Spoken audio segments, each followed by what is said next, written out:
calls, and I know that you ladies can identify. Maybe you're tuning in this morning. We are not church members. Most of you are calling in, and not only that, I received a long text all the way from England yesterday. The number of extramarital affairs, it's very alarming to think that it's happening. I would accept the fact that it can happen. Maybe if you don't believe in God, and you engage yourselves in activities that leads to that extramarital affair.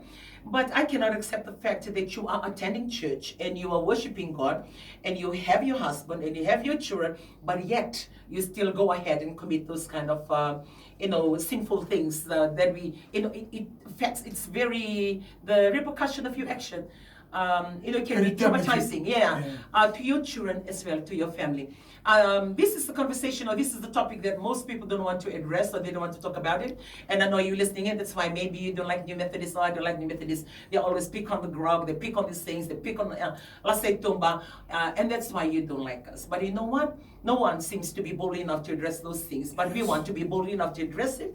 And I usually stand before the church when we have our leaders training on every Monday at Ratsukuna, and that's the thing that I've been addressing, I believe, after 2 Mondays now.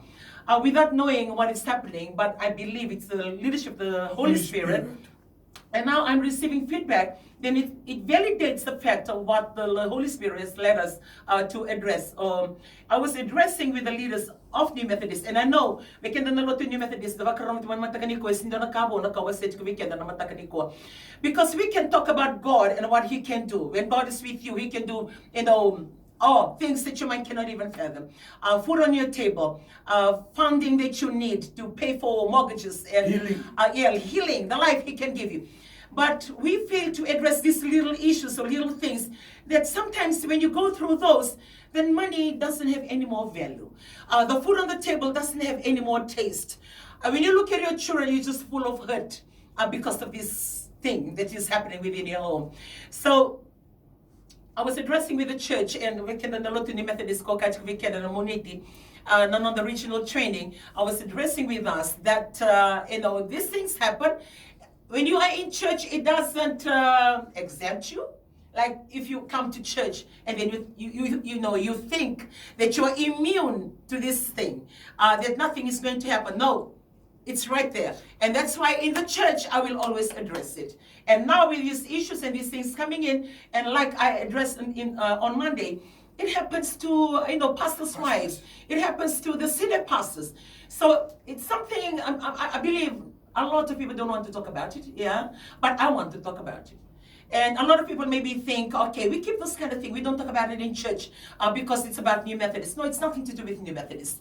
It can happen in New Methodists, it's happening in New Methodists, and it can happen to any other denomination and church. So maybe it's not addressed in other churches, but I want to address it for New Methodists, because more so, you are hurting your children. And I was reading this particular text this morning. She called last night. We were actually attending an award night last night. We have our headquarters division. They were doing some awards last night.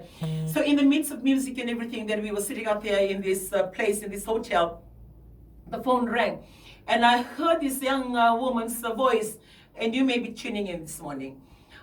She was just crying. She kept on saying, please pray for me, please pray for me. And I said, look, I cannot hear you in the midst of these noises. Please, can you just text me? Which she did. And she texted to advise that, she said, Randini, she doesn't belong to New Methodist. Randini, I've been married for 3 years, young couple. But, and she mentioned the husband's name. Please, can you pray for him? She just walked out on me and took a young girl and now living with her. And life is meaningless to me. And I'm sharing one of those things. And yesterday I was sent this family photo of 3 boys and 1 beautiful girl. And a family photo of the husband and wife and the full family. And this lady trying to find solace. And they belong to another denomination. But the husband is also the pastor of that denomination and having an affair of another senior pastor's wife in another denomination. I mean, what do you say to those things? Like what I said, it's a taboo talk, and we only think that it happens outside.